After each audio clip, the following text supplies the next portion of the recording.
Donc, on va aller voir dans la palette des pages, menu, fenêtre, page. N'hésitez pas à détacher la palette pour la rendre flottante. Comme ça, vous allez pouvoir modifier sa dimension comme vous voulez.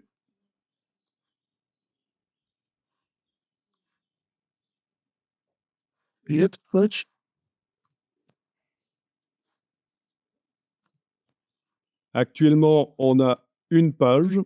C'est du recto seulement parce qu'on n'a pas coché vis-à-vis dans la boîte quand on a créé le nouveau document. Je vous avais dit qu'on verrait comment on peut régler le problème après, si jamais on a oublié de cocher vis-à-vis et qu'on veut finalement un document avec des pages de gauche et des pages de droite.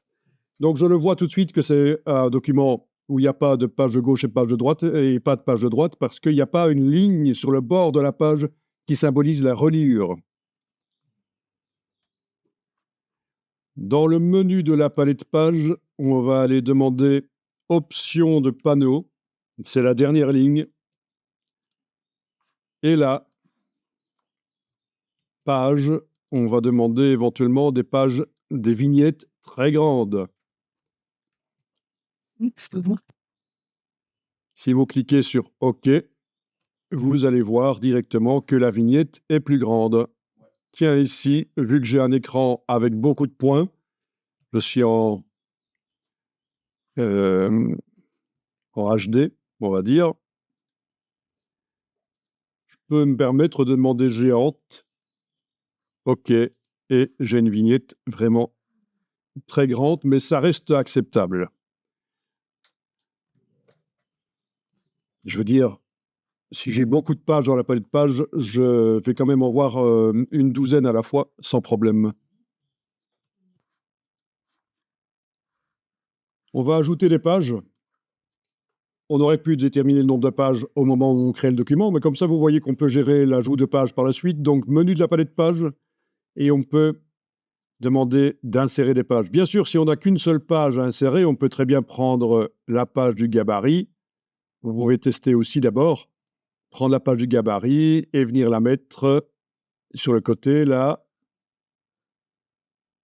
Voilà. Vu que c'est un document recto seulement, elle s'est mise en dessous. Vous avez une deuxième page. Mais là, on va quand même manuellement, je veux dire par le menu, justement pas manuellement, par le menu, par insérer des pages, on va aller en ajouter beaucoup plus. Donc, insérer des pages. Bon, on va commencer par en insérer 14. 14 pages après la page 2 ou à la fin du document, c'est la même chose, puisque mon document termine par la page 2. Ça va utiliser le gabarit A. OK. Et voilà, vous avez vos 14 pages, donc ce qu'on appelle un chemin de fer. Eh oui, c'est le terme.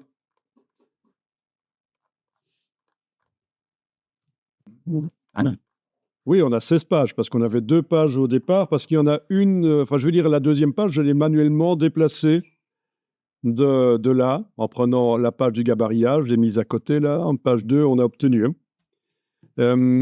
C'était juste pour montrer qu'on pouvait le faire aussi comme ça, mais bien sûr, quand on doit en ajouter beaucoup, on y va par insérer des pages. Alors, si j'agrandis la palette vers la droite, je la prends par sa case en bas à droite et je l'agrandis vers la droite, mais rien ne se passe. Sauf que ceci va être intéressant. Si vous allez dans le menu de la palette pages et vous demandez afficher les pages horizontalement, eh bien à ce moment-là, elles se mettent comme ça et suivant la dimension que vous donnez à la palette, vous allez avoir une présentation différente. C'est un peu plus sympa en général. On aime bien avoir une vue d'ensemble sur son document comme ça. Là, je vous ai rapidement fait une recherche dans Bing. Conception magazine, page au mur, chemin de fer. Et qu'est-ce que je trouve? Ben, je trouve ce genre de choses. Quand on conçoit un magazine, ça c'est typique, on va sur les murs du bureau, on va mettre les pages du magazine éventuellement. Là, elles sont imprimées en en petit et sont sur un tableau blanc, mais enfin, vous voyez le principe, hein. Donc, c'est aussi une forme de chemin de fer, et donc ce sont des choses qui se font. Ce qui se fait aussi beaucoup, c'est bien sûr de dessiner des projets de mise en page avant de le faire dans InDesign. Et vous remarquez qu'on a des blocs avec des diagonales parce que ça, c'est une convention chez les imprimeurs depuis longtemps, depuis bien avant l'infographie, quand on fait des projets de mise en page. Et les blocs, les endroits où les images vont sont montrés avec des diagonales. Voilà. Donc, il y a plein d'exemples sur le web de plus ou moins de projets de mise en page plus ou moins évolués, plus ou moins propres. Il y en a qui font ça avec une règle, et il y en a qui font ça différemment. Mais ça peut aider, quoi, d'avoir, quand on fait une conception d'un magazine, d'une publication, de faire d'abord, de réfléchir un peu, tiens, je dois mettre quoi dedans? Ça va aller où? Vous allez en trouver des dizaines de projets de ce genre. Donc voilà, c'est un peu ce qu'on va avoir ici. Au fur et à mesure qu'on va mettre des choses, on va avoir une vue d'ensemble aussi. Donc actuellement, gabarit, simple page, forcément. On est dans un document simple page. On va passer maintenant manuellement, on va le transformer en double page, le document. Je vais quand même ici me calmer un peu, aller dans le menu options de panneau et demander à la place de géante des vignettes de pages très grandes. Tant que j'y suis, tiens, je demanderai peut-être bien aussi pour les gabarits d'avoir aussi des très grandes vignettes, comme pour les pages, et décocher afficher verticalement, comme ça les gabarits vont s'afficher horizontalement.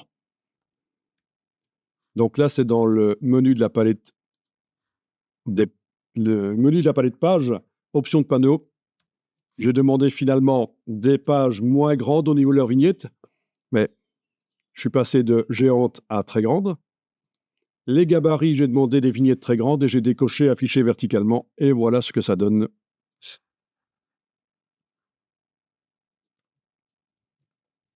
Ça devrait rester comme ça pour les autres documents qu'on va faire. C'est où encore? Voilà, donc on a un document seulement recto, pas d'impression à l'arrière des pages. Pour un document, un rapport d'entreprise ou un article scientifique, ça peut se comprendre, mais souvent on va donc faire du recto verso. Et donc, comment est-ce qu'on va faire ça? Eh bien, on va aller dans le menu Fichier, Format de document, et on va cocher Page en vis-à-vis. OK, et voilà, vous voyez les doubles pages. Donc, les pages de gauche sont toujours des pages avec un numéro pair, les pages de droite, des pages avec un numéro impair. Et la première page, c'est la couverture. Et la couverture est une page de droite.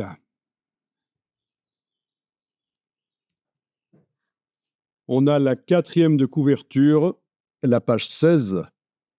Ceci dit, ça pourrait très bien être un cahier qui fait partie d'un magazine où j'aurai plusieurs documents comme ça qui vont être mis ensemble avec le triangle ici au-dessus. On peut déterminer que la première page ne commence pas avec le numéro 1. Ce sera les options de numérotation. Vous pouvez essayer, double-cliquer sur le triangle noir et ça fait apparaître les options de numérotation et de section. Et là, vous pouvez décider, tiens, la première page, ça va être la page, par exemple, la page 33, voilà. C'est quoi l'utilité de... Et donc, ça veut dire qu'à côté de ce document qui commence en page 33, j'en ai deux autres. Un de la page 1 à 16, par exemple, et un autre de la page 17 à 32, par exemple. Voilà, donc on peut faire comme ça plusieurs documents. Par exemple, on vous dit, voilà, tu vas mettre la mise en page d'un article, ton article va commencer en page 33, vas-y, fais ton article, et puis, parallèlement à ça, d'autres gens s'occupent de la suite du magazine. Donc, on ne travaille pas nécessairement sur le même document. Voilà. Et si on vous dit que votre première page, c'est la page 34, vous pouvez indiquer 34, par exemple. Mais là, il va se passer quelque chose de zarbi. C'est que la première page étant une page à numéro pair, eh bien, la première page devient une page de gauche. Mais pourquoi pas? Si on vous dit que votre première page du document, c'est une page de gauche, voilà comment ça va fonctionner. Ok, allez-y, faites ça, 34, c'est bien. Comme ça va simplifier peut-être les choses dans un premier temps. Donc, le petit triangle indique le début de la numérotation. En fait, c'est un début de section. Et en double-cliquant sur lui, évidemment, ce n'est pas la seule manière d'arriver là, mais on ne fait pas ici un doctorat en InDesign, donc je ne suis pas là pour vous dire les 4-5 manières qu'on peut utiliser à chaque fois pour faire la même chose. En double-cliquant sur le triangle, vous faites apparaître les options numérotation et de section, et on a choisi début numérotation 34, voilà.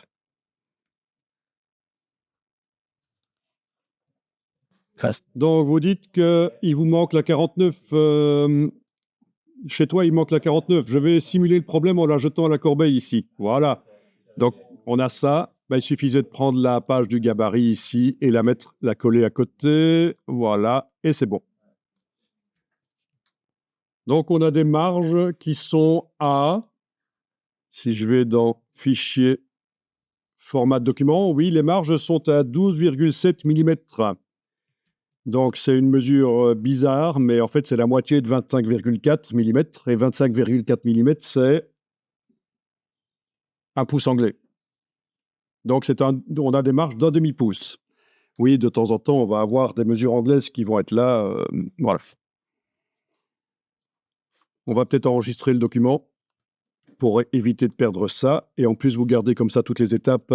Fichier enregistré sous, je vais juste indiquer ici que c'est la version 2. Et non, il n'est pas possible, à ma connaissance, d'automatiquement incrémenter, comme on peut le faire dans les logiciels de 3D.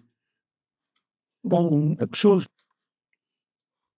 Bien, alors, vous êtes sur la page 34, ça se voit? Non, je ne suis pas sur la page 34 actuellement. Je suis sur la page 48. Qu'est-ce qui me l'indique? En bas à gauche de la fenêtre, il y a le numéro de la page ici. Donc, je vais aller double-cliquer sur la page 34 pour être sur la page 34. Et là, il est indiqué 34 ici en bas à gauche. Attention toutefois. Oui, si la fenêtre est en dehors de l'écran, il va falloir faire comment? Voilà, tu as réussi à remonter la fenêtre d'une manière ou d'une autre, et là, on voit ça. Attention toutefois, c'est ce que je vous disais. Regardez ceci, je vais double-cliquer sur la page 34, je suis en train de travailler sur elle.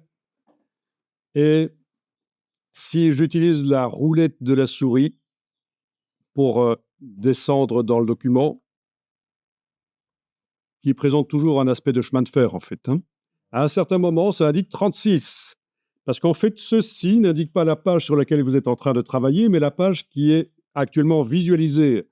Dès que la page 36 arrive au milieu de l'écran, il est indiqué 36. Voilà, donc vous ne fiez pas à 100% à ce qui est indiqué en bas à droite pour être certain que vous travaillez sur une page ou l'autre.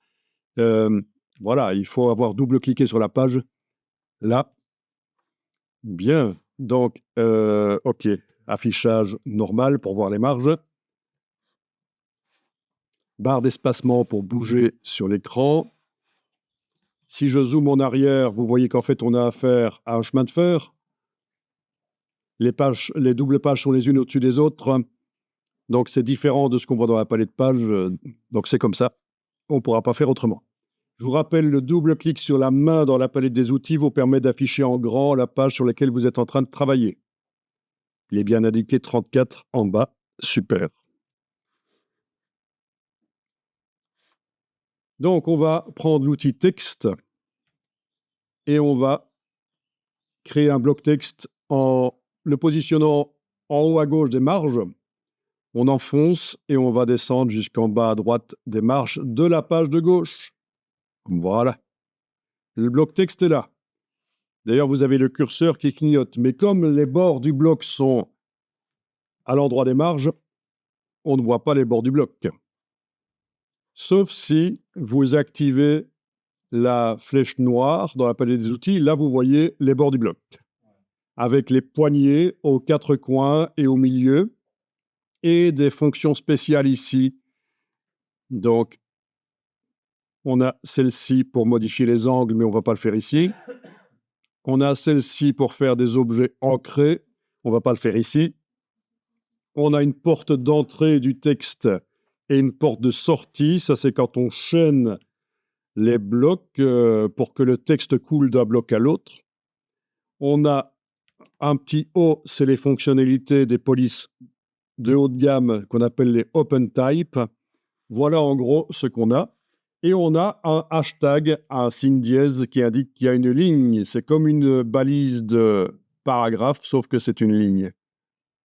Est-ce que vous le voyez? Il faut avoir demandé au préalable, menu texte, afficher les caractères masqués. Dans le bas du menu texte, afficher les caractères masqués. Et il faut bien sûr être en affichage normal. Et vous verrez la balise peut-être. Ici, on va sélectionner le bloc avec la flèche noire. Et pour que ce soit plus clair pour la suite, on va temporairement coloriser le fond du bloc.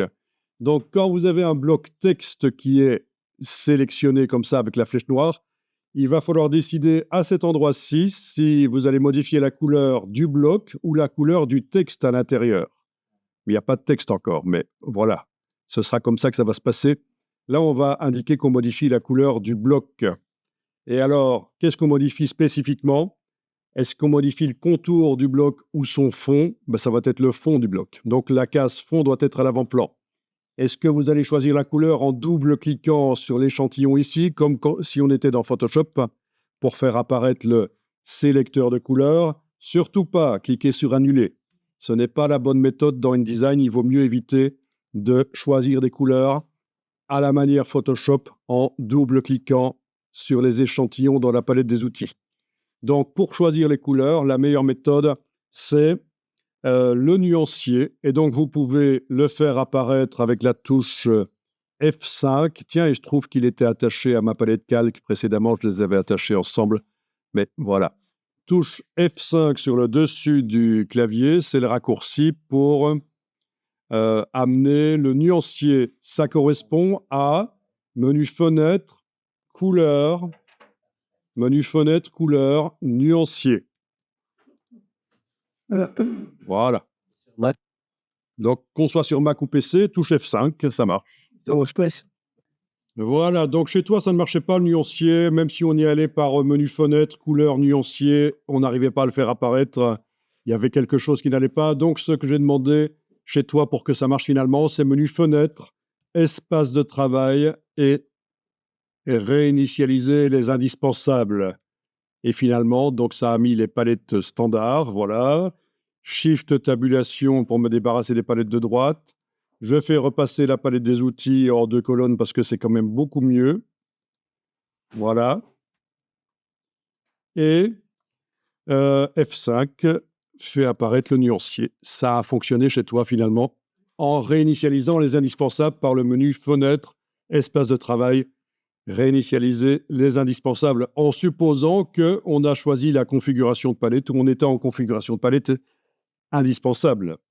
Ça apparaît en anglais chez moi, mais c'est ça en fait. Ça, c'est typique. Quand on a installé d'abord la version anglaise, puis par la suite, on a installé la version française, il y a parfois des résidus d'anglais qui restent. Ce n'est pas trop un problème. Mais sinon, c'est pas mal. Sinon, c'est fenêtre, couleur, nuancier. Voilà. Mais chez lui, ça ne fonctionnait pas. On a dû absolument réinitialiser les indispensables. Donc, votre bloc est sélectionné avec la flèche noire. On indique qu'on modifie la couleur du bloc, spécifiquement le fond, et on va appliquer une couleur du nuancier. On ne va pas en créer une, appliquer simplement une couleur déjà existante ici. Voilà, je vais par exemple prendre le vert. Voilà. Et bien sûr, comme c'est fort présent et que je veux juste le coloriser un peu, je vais teinter le vert. Donc, je vais diminuer la force de la couleur. Voilà. Donc, c'est fond vert avec la teinte. Oui, vous avez bien sûr à cet endroit-ci les mêmes réglages que ceux de la palette des outils. Oui, donc moi j'ai mis 14% de teinte, mais vous pouvez mettre autre chose. Vous pouvez mettre 10, 20, c'est vous qui voyez. Vous auriez pu mettre une autre couleur aussi, mais j'ai évité finalement le bleu parce que les vecteurs du calque apparaissent déjà en bleu. Donc je me suis dit, tiens, je vais mettre quand même une autre couleur que le bleu pour que la suite soit compréhensible. Moi, ça marche pas. Alors, pour quand même vérifier, parce que j'ai un petit doute chez certaines parmi vous, menu fenêtre, calque, on va aller voir le contenu du calque en ouvrant ici, et vous devriez avoir un bloc texte qui actuellement est sélectionné. Ça se voit parce que le petit carré est là, sélectionné, et on voit de toute façon qu'il est sélectionné. Si vous en avez un autre, vous le jetez à la corbeille dans le bas de la palette des calques. Parce que ce serait ennuyeux pour la suite, on va pas trop comprendre ce qui se passe. Donc techniquement, il est possible de demander de remplir avec du faux texte. On va tester ça, mais après, on remplira finalement avec le vrai texte. Mais comme ça, vous voyez que c'est possible de générer du lorem ipsum dans InDesign. Avec l'outil de texte, vous allez cliquer dans le bloc et vous avez le curseur qui clignote là en haut à gauche. Et vous allez demander clic droit, remplir avec le texte de substitution. Donc, c'est remplir avec le faux texte. Ouais. Bon, il faut savoir que InDesign, ayant quand même pas mal copié le concurrent qu'il a dégommé, Quark Express, c'est assez drôle quand on connaît Quark Express, de voir qu'ils ont un peu noyé le poisson en appelant les choses différemment. Donc, dans Quark Express, c'est remplir avec le faux texte. Ici, c'est remplir avec le texte de substitution. C'est un peu du n'importe quoi. Et voilà, on a du lorem ipsum qui remplit tout. Donc c'est du faux latin, ça veut rien dire en fait, hein. Ce sont juste des syllabes en latin qui ont été mélangées et recollées ensemble. Donc n'essayez même pas de comprendre ce que ça raconte. Ça vous génère de manière automatique des paragraphes. Vous avez un texte différent du mien, je pense, parce que c'est aléatoire. C'est du hasard. C'est pas fonctionné. Alors on va mettre des colonnes parce que là vous avez du long texte, évidemment, ça ressemble à du Word, c'est pas génial. Quand on veut faire des mises en page, on fait des lignes moins longues. Donc en mettant 2 colonnes dans le bloc, ça va fonctionner. Donc le bloc doit être sélectionné avec la flèche noire et vous enfoncez CTRL B sur le PC, commande B sur le Mac, c'est le raccourci de objet, option de bloc de texte. Et là, dans les options de bloc de texte, on va choisir colonne, nombre 2. Pour voir derrière ce que ça donne, vous cochez bien sûr la case aperçu. Vous voyez qu'on a un espacement entre les colonnes, ce qu'on appelle une gouttière. Donc la gouttière, on va pouvoir augmenter sa dimension pour quand même que les textes soient un peu plus éloignés les uns des autres. Ici, je vais par exemple passer à 10 mm de gouttière. OK. Donc voilà un texte en 2 colonnes.